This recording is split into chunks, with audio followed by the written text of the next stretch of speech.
오늘 우리가 로마서 8장을 가지고 우리가 공부하고 있기 때문에 교리적으로 과연 이 고난주일을 어떻게 맞이하는 것이 좋고, 또 고난주일의 의미를 통해서 그 고난의 의미가 뭐고, 그 고난의 의미를 진짜 깨달은 성도라면 어떻게 살아야 될 것인가라고 하는 것, 그것을 로마서에 있는 말씀을 통해서 살펴보고 은혜를 나누고자 합니다.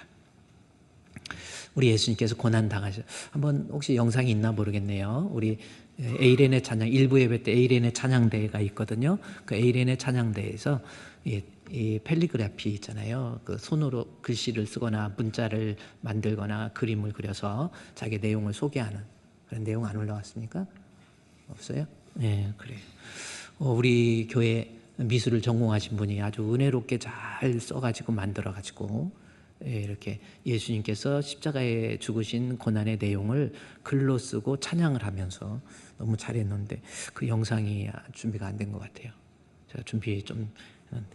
자, 어쨌든 오늘 고난주일을 맞이해서 우리는 어떤 모습으로 고난을 바라봐야 되고, 고난을 믿는 성도라면 어떻게 살아야 될 것인가라는 것을 하나님 말씀을 통해 살펴보고 은혜를 나누고자 합니다.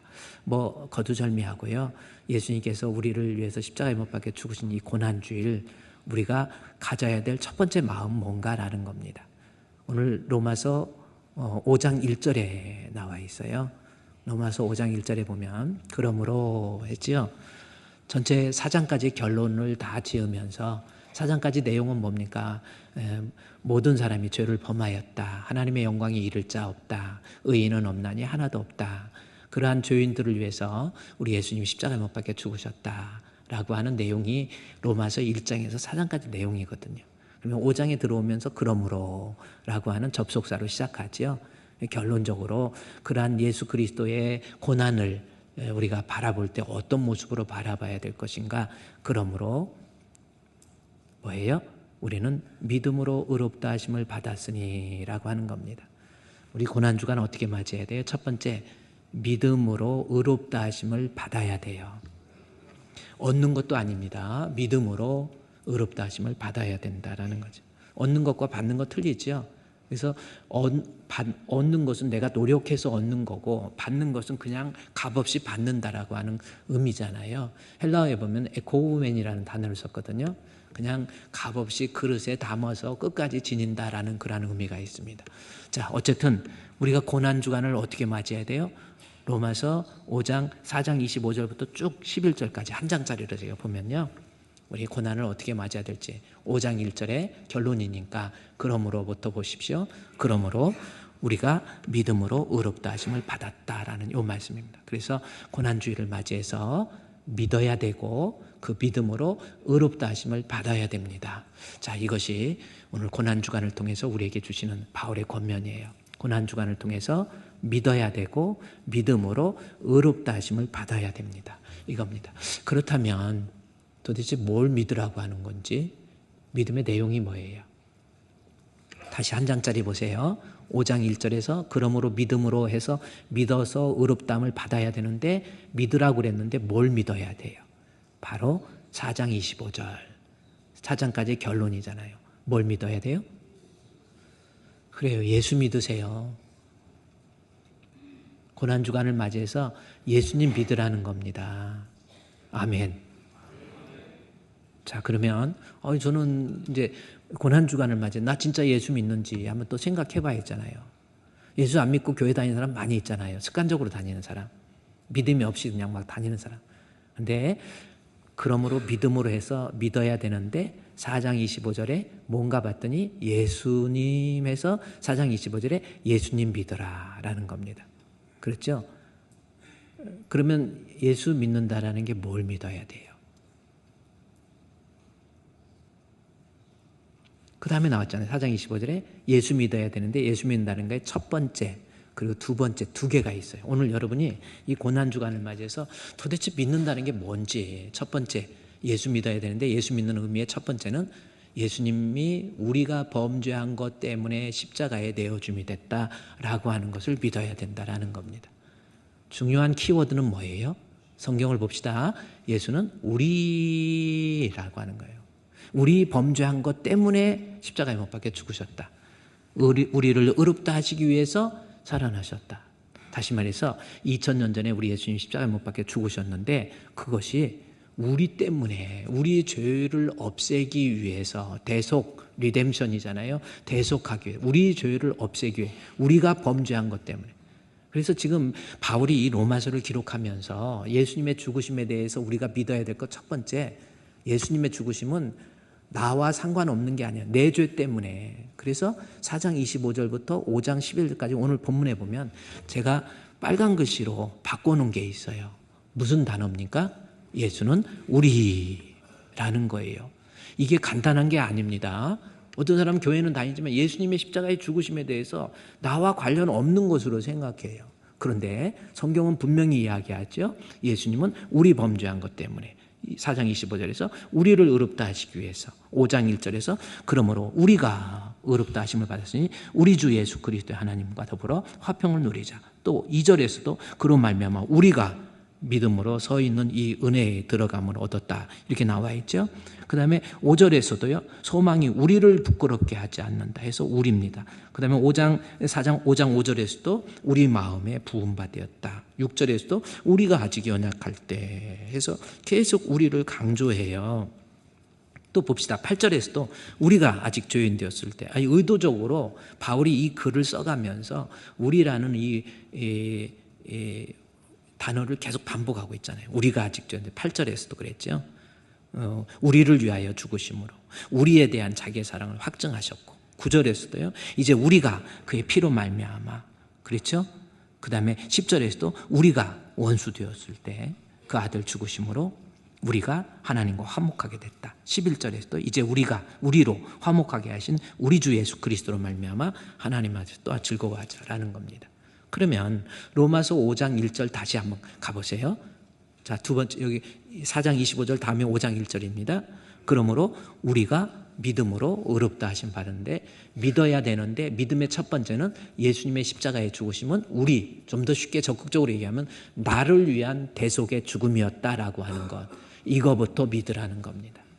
예수님의 죽으심. 그러니까 죽음에 대한 여러 가지 이유가 있겠죠. 나이가 들어서 노안으로 돌아가시는 분도 계시고 뭐 여러 가지 병으로 죽는 이런 분도 있고 사고로 죽는 분도 있고요. 별 사람 다 있어요. 근데 예수님의 죽으심은 우리를 위한 대속의 죽음이었다라는 겁니다.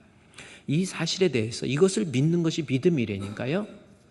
나와 관련 없이 그냥 교회 다니 예수님의 십자가의 죽으심, 고난 받으시고 십자가에 죽으신 것은 나를 위한 대속의 죽음이었다라고 하는, 대속은 리뎀션, 대신 죽으신 거예요. 내 죄 문제 해결하기 위해서, 나를 의롭다 하시기 위해서 예수님께서 십자가에 못 박혀 죽으셨다라는 겁니다.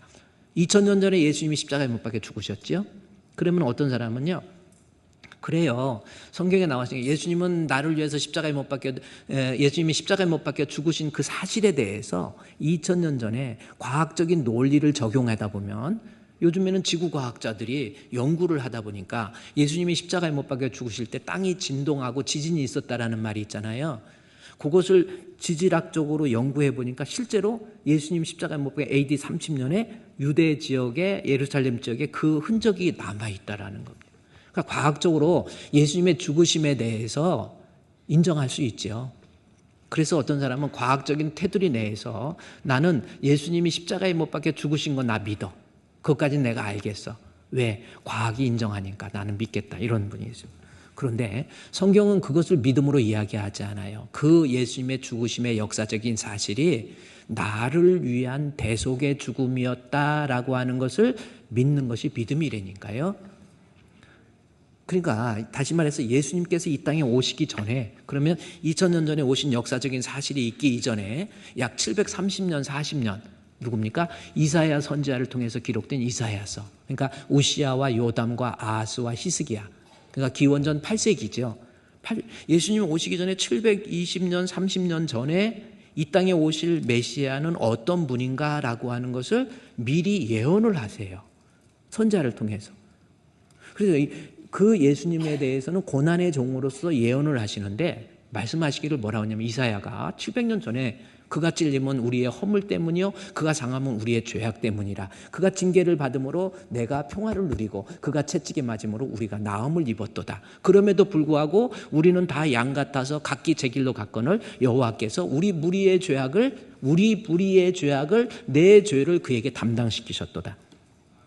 그게 이사야서 53장 4절에서 6절까지 말씀이에요. 거기에서 강조하는 거예요. 이사야서 53장 4절에서 6절까지 말씀의 내용을 보면 거기에서 강조하는 내용이 뭡니까? 여기도 역시 우리 계속 강조해요. 그러니까 오늘날 어떤 합리적이고 과학적인 사고방식에 의해서 예수님 내가 과학적인 상식 테두리에서만 나는 믿겠습니다. 그게 믿음이 아니라니까요. 이 고난주의를 맞이해서 예수님의 죽으심은 나를 위한 우리의 질고를 지고 우리의 슬픔을 당하고 우리는 생각하기를 그가 징벌을 받으며 하나님께 매맞는 거. 그러면서 그가 찔림은 우리의 허물 때문이요 그가 상함은 우리의 죄악 때문이라. 그가 징계를 받음으로 우리가 평화를 누리고 그가 채찍에 맞음으로 우리가 나음을 입었도다. 우리는 다 양 같아서 각기 제 길로 갔거늘 여호와께서 우리 예수님의 죽으심은 내 죄의 모두의 죄악을 우리 예수님 담당하게 하기 위해서 예수님이 십자가에 못 박혀 죽으셨다. 자, 이 믿음이 이제 여러분 알았죠? 우리 좀 하나님 앞에 이제 좀 믿어도요 인간의 종교심 조금 끌어올려가지고 무식해가지고 그냥 적당히 믿습니다 아멘 그런 거 말고 성경에서 요구하는 믿음의 내용은 뭐예요? 나더러 주여 주여 하는 자가 천국에 가는 게 아니라니까요. 예수님의 죽으심은 내 죄를 대신하기 위한 대속의 죽음이었다. 이것을 믿는 것이 믿음이에요. 그래서 예수님의 죽으심 앞에 우리가 웬 말인가? 누구 위하여? 나 위하여 주 돌아가셨네. 그렇죠. 예수님 날 위해서 십자가에 못 박혀 죽으신 거예요. 아멘. 예수님이 왜 고초당하셨어? 우리요 이거 반드시 짚고 가야 돼요. 저도요 교회만 다니고 장로 아들 태어나가 막 해갖고 폰만 잡고 다니고 우리 아내는 목사 딸이어가지고 같이 협회 만들어서 불신자였어.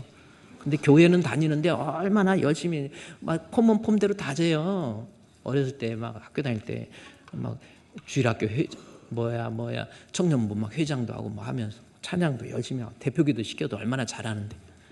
근데 믿음이라고 하는 것은요 예수님에 대해서 머릿속으로 아는 거 관념론적인 개념이 아니에요. 우리 예수님의 믿음, 내 상식을 뛰어넘어서 예수님의 죽으심은 나를 위해서 죽으신 거, 예수님의 고초는 나를 위한 대속의 고초 당하심이에요. 만왕의 왕 내 주께서 왜 고초 당했나, 이 벌레 같은 날 위해 그 보혈 흘렸네.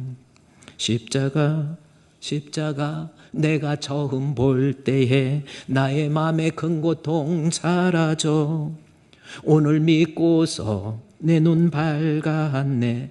참 내 기쁨 영원하도다. 할렐루야. 예수님의 죽으심은 나를 위한, 그렇죠? 나를 위한, 늘 울어도 그 큰 은혜, 할렐루야, 다 갚을 수 없네. 나 주님께 몸 바쳐서 주의 일 힘쓰리. 예수님의 죽으심은 나를 위한 대속의 죽음, 이걸 믿는 것이 믿음이라니까요. 어떻습니까? 죽기 전에요, 돌아가시기 전에 이거 확인하세요. 열심히 교회 다니는 거 그거 말고 내 믿음 너희는 돌아보아 너희 자신이 믿음이 있는가 시험하고 확증하라. 그렇지 않으면 하나님 앞에 버리운 자라고 했잖아요. 하나님 앞에 버림받지 마시고 믿음도 없이 폰만 잡고 다니지 마시고 내 자신 한번 돌아보세요. 이 고난주의를 맞이해서 예수님의 십자가의 죽으심은 나를 위한 대속의 죽음, 그게 성경에서 요구하는 믿음의 첫 번째입니다. 여러분 믿습니까? 어때요? 그리고 그러면 또 하나 봅시다. 로마서 5장 1절 말씀에서 우리 한 장짜리 다시 보면요, 그러므로 우리가 믿음으로, 로마서 5장 1절 있죠? 4장 25절 다음에 5장 1절입니다. 그러므로 우리가 믿음으로 했죠? 그래서 믿음이 뭔가 봤더니 4장 25절 위로 올라가니까 예수님 믿는 거예요. 근데 예수님 뭔가 내가 범죄한 것 없애기 위해서 십자가에 못 박혀 죽으셨다. 이걸 믿는 것이 믿음이라고 그랬잖아요. 이게 믿음의 첫 번째입니다. 그럼 믿음의 두 번째, 5장 2절을 한번 유심히 보십시오. 믿음의 두 번째는 뭡니까? 다시 5장 1절만 땡겨서 하나 볼까요? 하나만, 5장 1절. 믿음이 두 번째. 믿음의 첫 번째는 예수님의 죽으심은 나 대신 우리를 위한. 그래서 믿음 앞에 앞으로 가면 우리가 나와요. 이게 믿음입니다. 또 하나 두 번째. 믿음 뭡니까? 의롭다 하심을 받았다라는 겁니다. 얻은 거 아니라고 그랬죠. 내가 노력해서 내 공로로 내가 힘써서 받은 게 아니에요. 얻은 게 아니에요. 이건 받은 겁니다. 은혜로 받은 거예요. 그러니까 내가 믿음의 두 번째는 예수님은 나를 위해서 십자가에 못 박혀 죽으셨는데 그것을 믿으면 내가 하나님 앞에 의인 된다라고 하는 것을 믿는 것이 믿음이에요. 자, 중요하지 않습니까? 내가 예수 믿으면 그래요. 죄의 문제가 해결돼서 사망에서 영생으로, 지옥에서 천국으로 죄인이 의인 되는 거예요. 다시 로마서 5장 1절 말씀에 4장까지 결론. 그러므로 믿음은 뭐예요? 예수님은 우리를 위한 대속의 죽음. 두 번째는 뭡니까? 그걸 믿었더니 나 같은 죄인도 의인으로 인정받게 되는, 의롭다 하심을 받게 된다라고 하는 것을 믿는 것이 믿음입니다. 그러면 좀 아까도 좀 얘기해 봅시다. 아니 2000년 전에 예수님 십자가에 못 박혀 죽으셨어요. 그 역사적인 사실 제가 받아들이겠습니다. 믿습니다. 그건 믿음이 아니라니까요. 진짜 믿음은 그 죽으심이 나를 위한 대속의 죽음. 그래요. 거기까지 믿겠습니다. 그러면 그 믿음이라는 게 또 하나 뭐예요?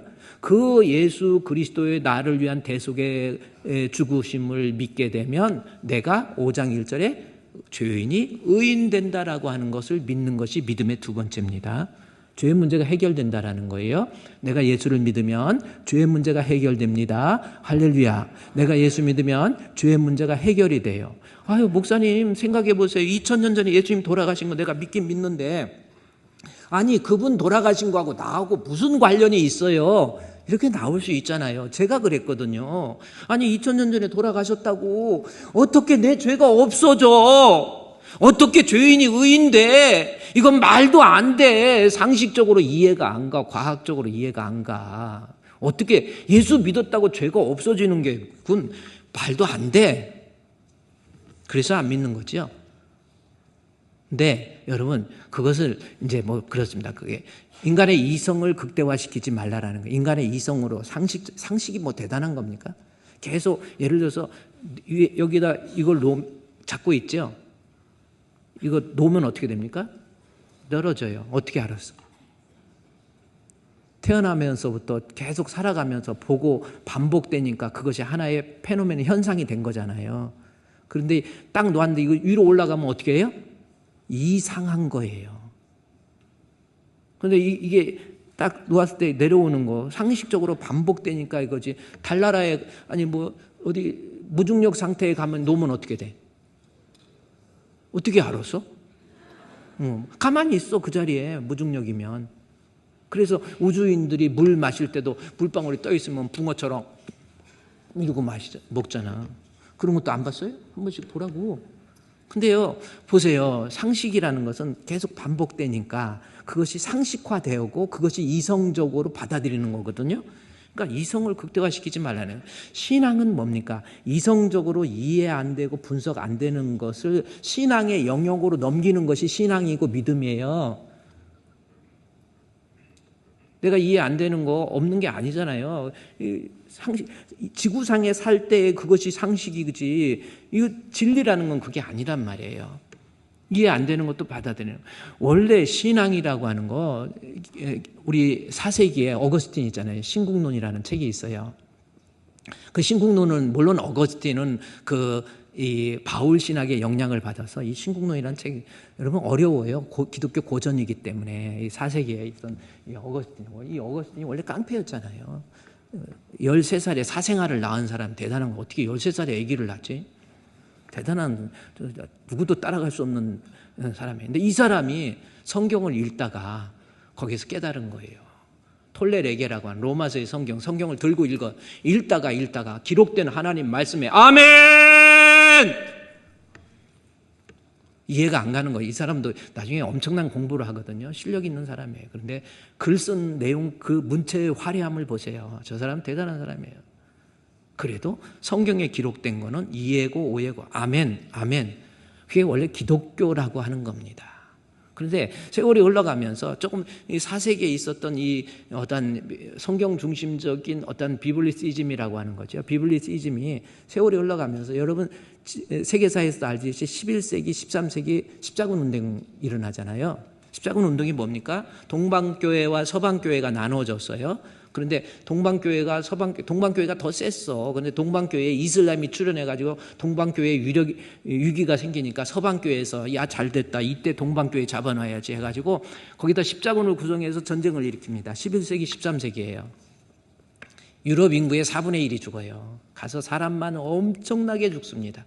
얻어진 건 아무것도 없었어요. 얻어진 것이 하나 있다고 한다면 십자군 전쟁 200년이 넘는 전쟁 속에서 얻어진 거 있다고 한다면 동방교회에서 그 지역에 가서 아리스토텔레스의 철학 전집을 가지고 온 거예요. 철학이라는 것이 뭐 What is philosophy 해가지고 철학 전집이라는 거예요.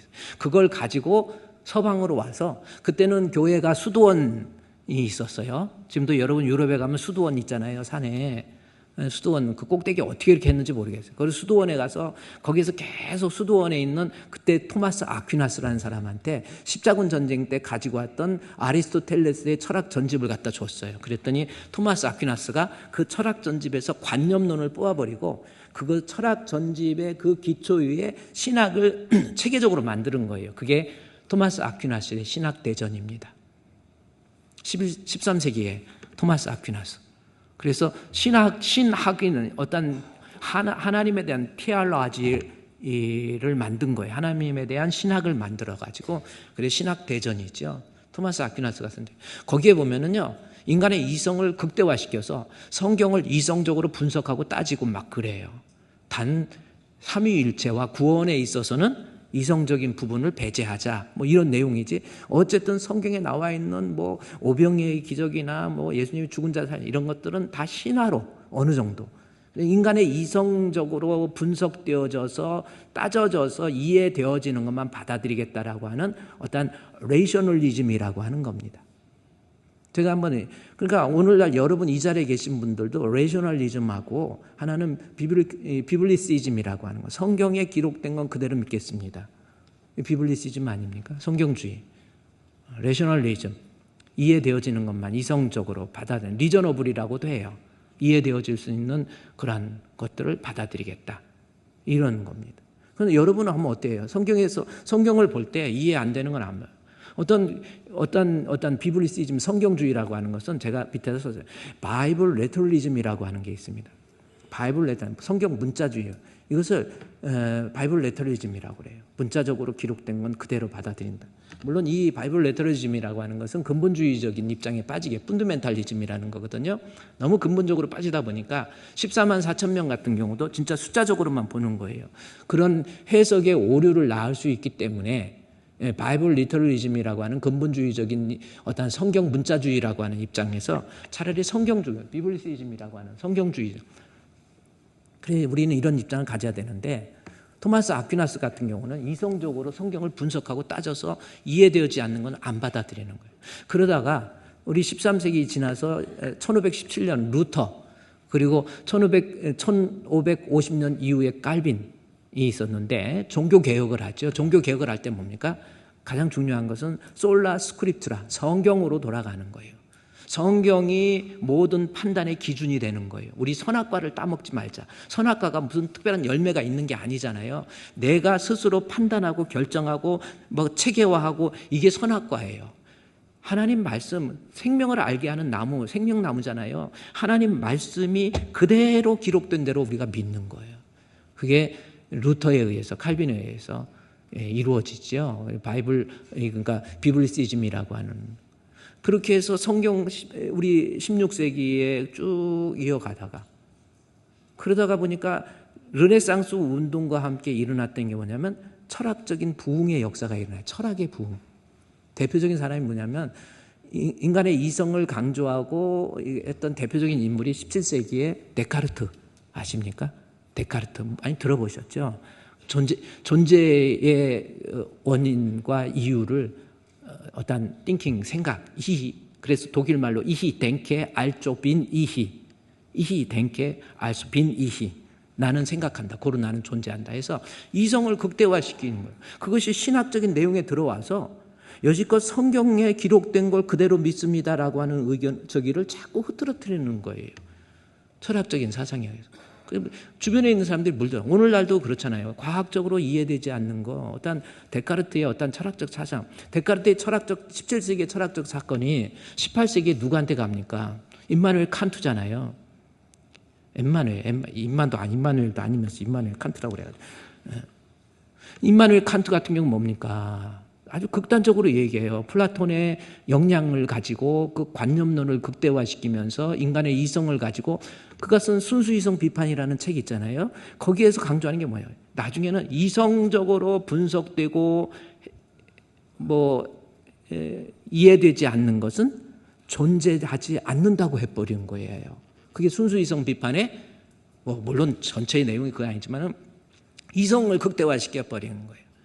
그러다 보니까 기독교가 철학적인 부흥에 의해서 기독교가 자꾸 오늘날 여기 여러분들도 그런 역량에 의해서 성경에서 그래 예수님이 십자가에 못 박혀 죽으셨대. 근데 그 죽으심이 나를 위한 대속의 죽음이고 말도 안 되지만 그래 믿어야 되니까 가까이 믿는데 예수님이 죽으셨다고 해서 나 대신 죽으셨다고 그래서 내 죄 문제가 어떻게 해결돼? 무슨 체인이 있는 것도 아니고 연결된 것도 안 돼. 이건 이해가 안 돼. 상식적으로 말이 안 돼. 그게 일종의 레이셔널리즘이라고 하는 상식에 의해서 우리의 신앙의 기준이 되고 있다라고 하는 겁니다. 아니에요. 진짜 신앙은 뭐예요? 이해되어지지 않는 이성의 영역은 신앙이라고 하는 영역으로 넘겨서 그것을 진리로 받아들이는 것이 신앙이에요. 그것이 믿음이고 아닙니까? 그러니까 우리가 이 믿음에 대해서 그러다 보니까 임마누엘 칸트가 순수이성 비판을 통해서 이성에 대한 것을 극대화시키니까 거기에 영향을 받았던 기독교계에서 정말 위험한 사람이 하나 있어요. 그분이 누구냐면 그러니까 1700년도 후반 1796년부터 그가 쓴 책이 하나 있어요. The Age of Reason이라고 하는 토마스 페인이 쓴 책입니다. 영국 사람이에요. 이성의 시대예요. 이제는 성경의 시대가 아니고 이성의 시대. 인간은 모든 판단과 결정 이것은 이성을 가지고 판단하면 된다 해서 이 책을 내요. The Age of Reason이라고 하는 거. 이 책을 18세기니까 1797년도에 The Age of Reason이라는 1차 그 책을 내면서 그가 한 소리가 있어요. 1797년도에. 이 책이 있으니까 이제는 성경, 신앙, 이성 앞에 꼼짝 못해. 이제는 성경 다 없어질 거야. 이 책, 자기 책이 이성의 시대가 이제는 인간을 지배할 거야. 인간은 이성적으로 충분한 이성적인 존재야 해가지고 저 책이 나올 거라고. 그리고 성경은 없어질 거라고. 10년 안에 없어진다고 그랬는데 그분이 제가 이렇게 보니까 10년 안에 저 성경은 없어진다고 그러고 이 책만이 살아날 거다고 그랬는데 우리 1797년도 이 책을 내고 10년 안에 없어진다고 그랬는데 지가 10년 안에 죽어버려.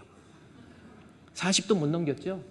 1773년 1809년이니까 40도 못 넘겨. 거기서 지가 죽어버려요. 이제는 성경은 필요 없다. 인간이 사는 데 있어서 필요 없다. 신앙은 필요 없다. 인간은 이성적으로 이해되어지고 분석되어지는 것만 받아들이자. 저기 한참 떠드는 사람, 저분 때문에 미국의 독립선언, 1789년 미국의 독립선언의 기초가 저 이성의 근거에서 독립선언서가 만들어지고 미국의 초대 대통령 조지 워싱턴이 저 영향을 많이 받았단 말이에요.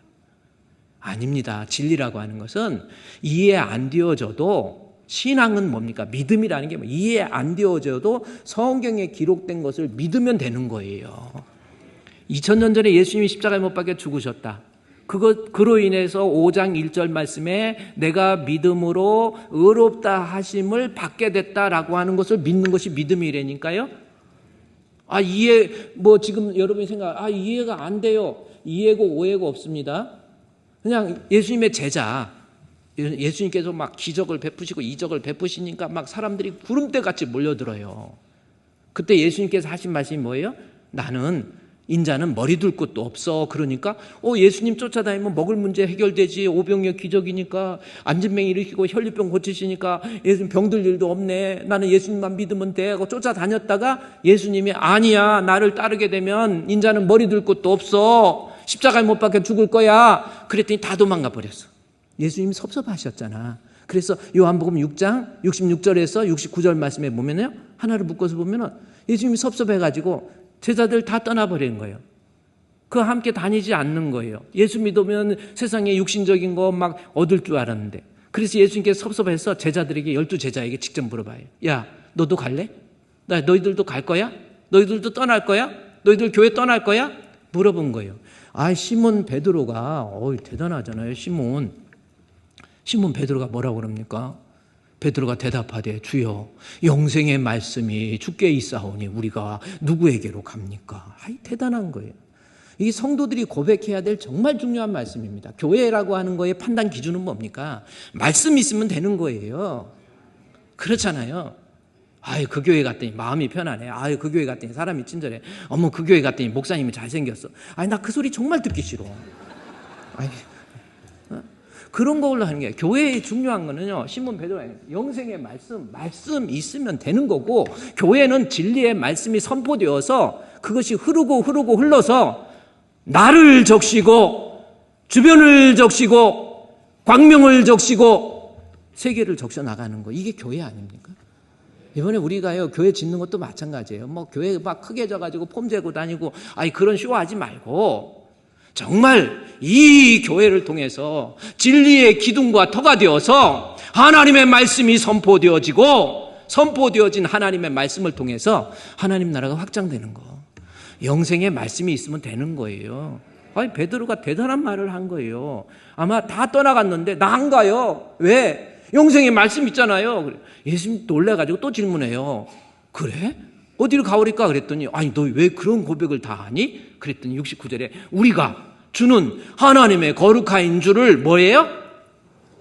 요거 중요한 단어, 믿고 알았습니까? 알고 믿었습니까? 내가 알고 믿으려고 그러면 죽을 때까지 못 믿는다니까요. 무리를 걸으신 예수님 어떻게 알 거야? 이성적으로 따져봐. 알고 믿으려면 죽을 때까지 못 믿어.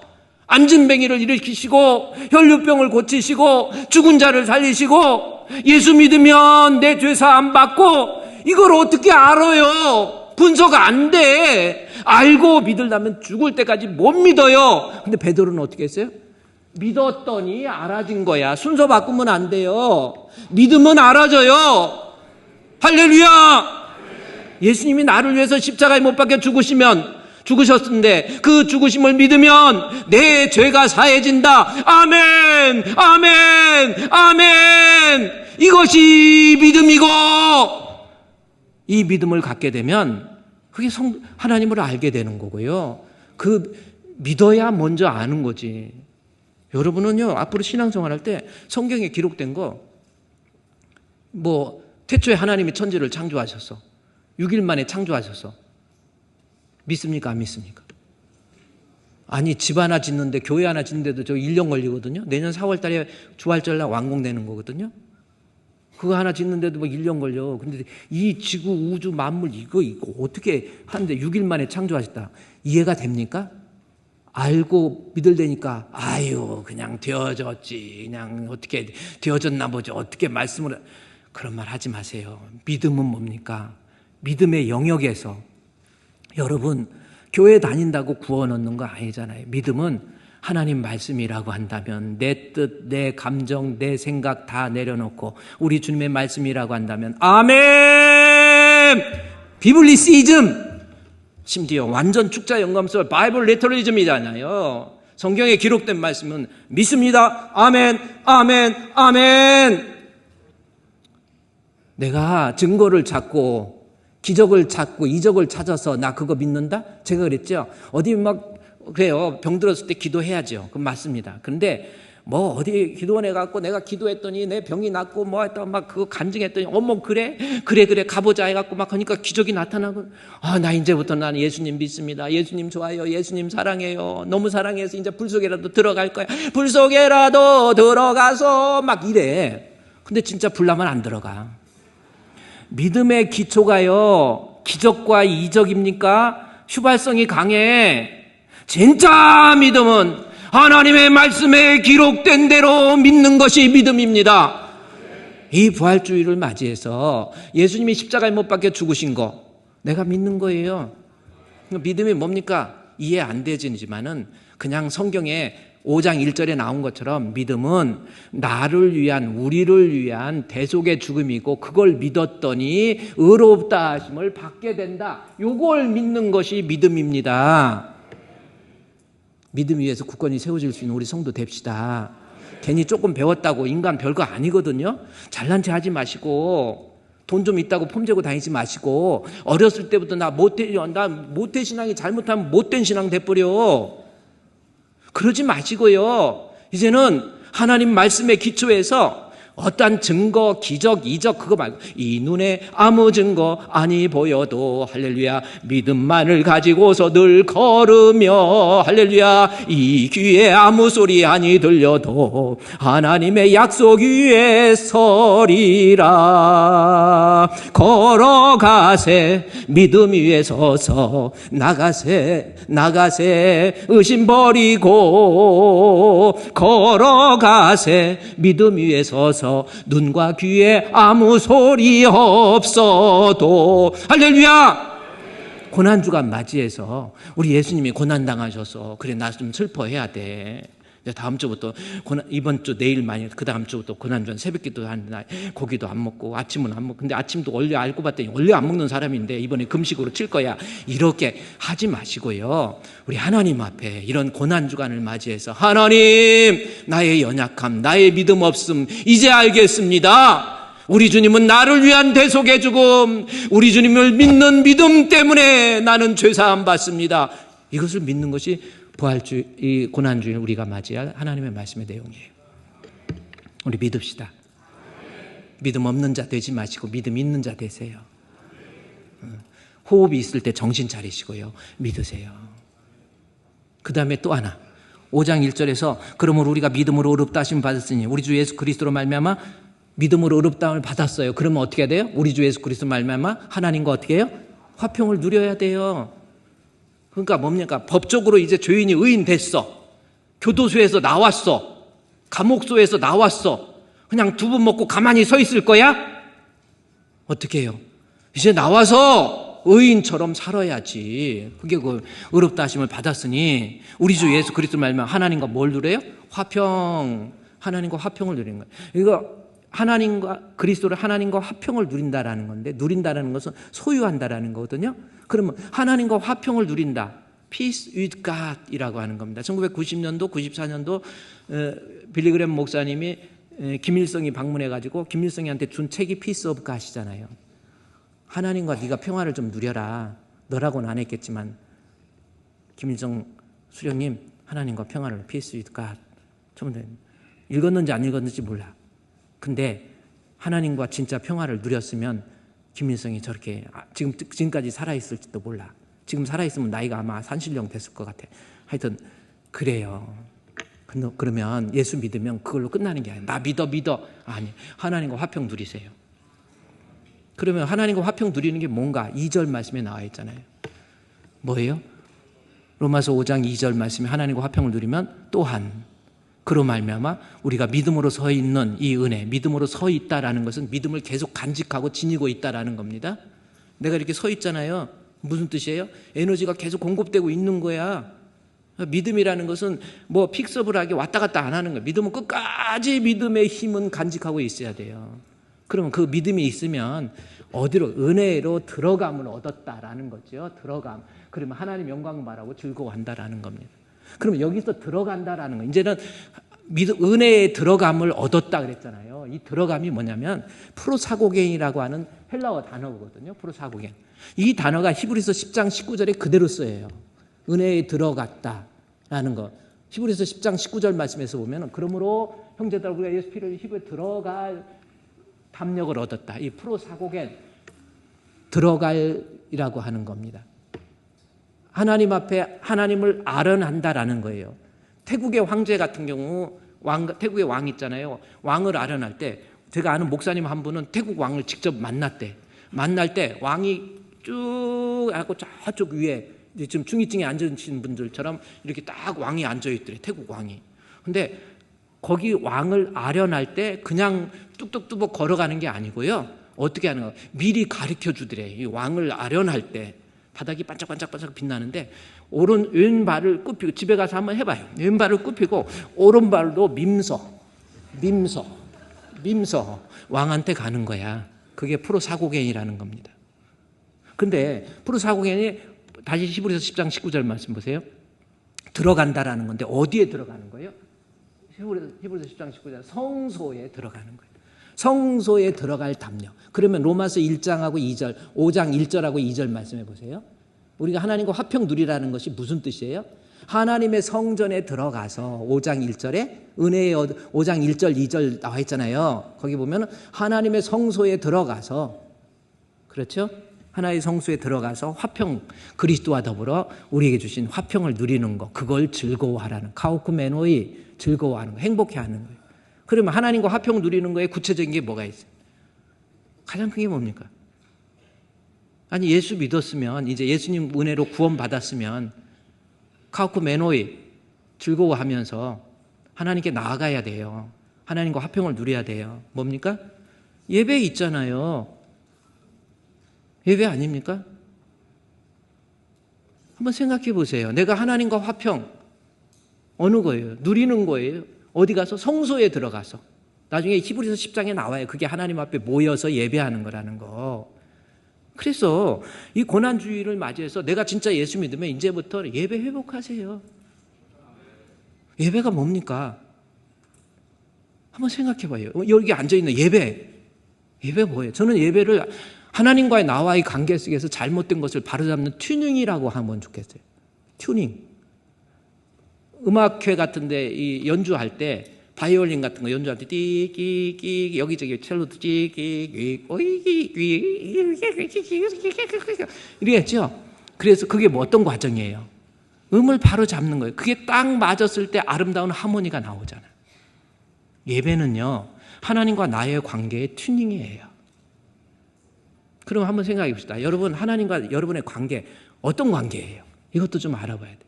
나와 하나님의 관계.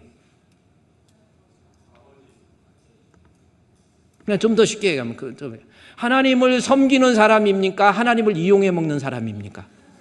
그 둘 중에 하나라니까요. 내가 하나님을 섬기는 사람이에요? 아니면 하나님 이용하는 사람 있잖아요.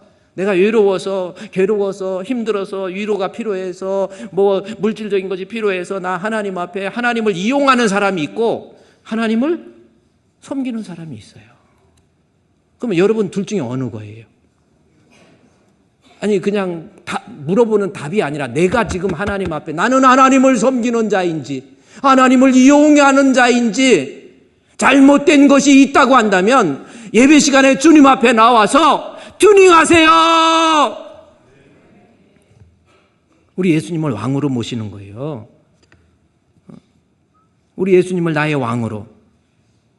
그래서 내가 하나님을 섬기는 사람이, 내가 주인이 돼가지고, 우리 예수님이 종 돼가지고, 나 섬겨. 예수 우리 왕이여, 이곳에 오셔서, 우리가 왕께 드리는 영광을 받아 주소서. 우리는 주님의, 뭐예요? 백성. 주님은 우리 왕이라. 할렐루야. 왕이신 예수님 오셔서 좌정하사 다스리소서.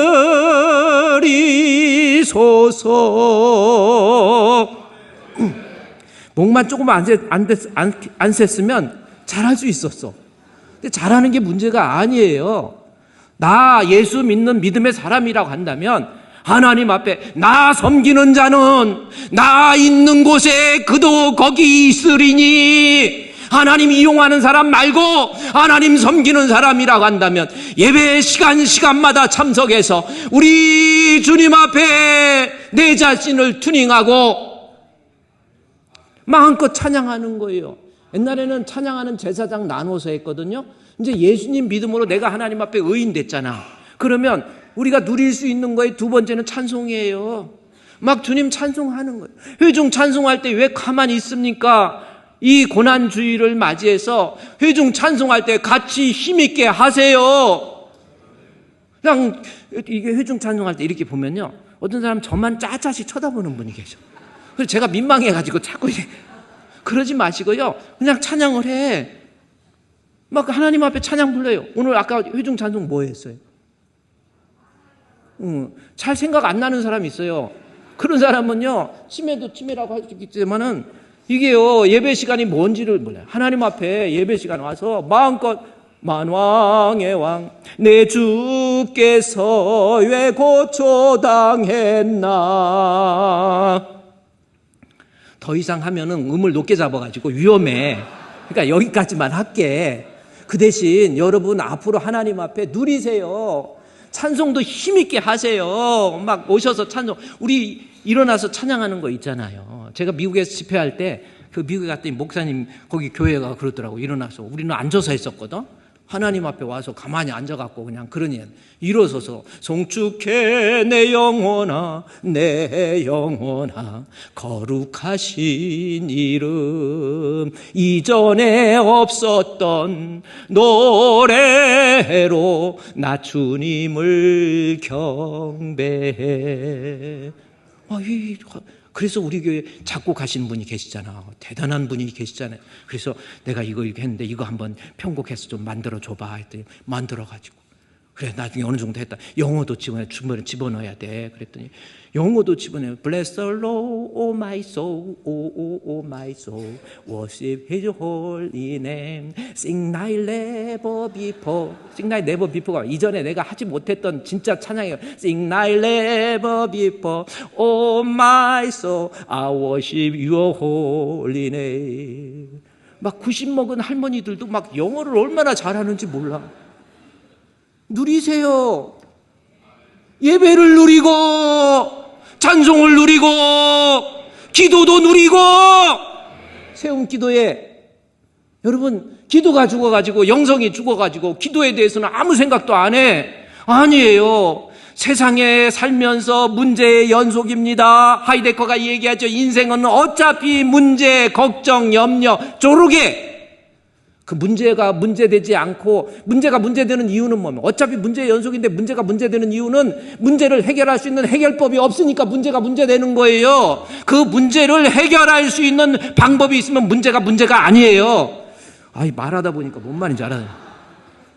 어차피 문제를 해결할 수 있는 거 하나님 앞에 나와서 히스기야처럼 낫을 벽을 향하고 주여. 옛날에 기도 아무나 안 좋았어요. 제사장한테 기도하면 제사장이 갖고 와갖고 대제사장이 아버지 하고 기도하는 거야. 아무나 정수에 못 들어왔어요. 이거 앉아서 예배 못 드렸어요. 그래서 여기 이게 원래 제사장 예복에 이게 종이야, 종. 이렇게 제사장이 하나님의 그 법궤가 있는 지성소에 들어가서 기도하다가 하나님이 그 자리에 때리면 죽거든요. 죽었는지 살았는지 몰라. 근데 이걸 땡그랑 소리 나는데 종소리가 안 나. 그러면 뭐 직접 못 들어가니까 집어서 땡긴 거야. 하나님 앞에 나올 수 있는 거 감사해요. 아유, 내가 예배 나와주지. 아니야. 예수님 십자가의 죽으심으로 하나님 앞에 나올 수 있는 권리, 파르네시안 권리를 얻은 거잖아요. 누리세요. 예배도, 찬송도, 기도도, 섬김도 아무나 섬기는 줄 아세요. 우리 식당에서 한 500명, 600명 식사하고 그 식사 준비할 때도 열심히 준비하세요. 섬기세요. 기쁨으로. 아이, 누구는 왜 안 나왔냐? 그니는 저는 이상하네. 눈이 그지도 안 나오고. 그러면 눈빛부터 이상해. 눈을 뽑아야 돼. 이러지 마시고 그냥 못 나오면 그만한 사정이 있겠지 해가지고 즐거움으로 로마서 5장 2절 즐거움으로 하나님께 화평을 누리면서 가우코메노이 계속해서 즐거운 마음을 계속해서 섬기는, 날마다 주를 섬기며 언제나 주를 기리고 그 사랑 안에 살면서 딴 길로 가지 맙시다. 오늘 뭐 뒤에 있는 11절까지 해야 되는데 오늘 여기까지만. 조금 더 하면 또 미워해가지고 저 십자가에 못 박듯이 또 한 대 때리려고 하지 마시고, 여러분 고난주일 맞이해서요 믿음을 회복하세요. 뭘 믿는 거예요? 예수 믿는 겁니다. 그럼 예수님 뭘 믿어요? 나를 위해서 대신 죽으심을 믿는 거고요. 그 다음에 믿음의 두 번째는 뭐예요? 그 예수님 믿었더니 이해가 안 가는데 내 죄가 사함받아. 할렐루야! 이 믿음 가지고 하나님 앞에 나와서 화평을 누릴 수 있는 우리 성도 되시기를 우리 주님의 이름으로 축원드립니다.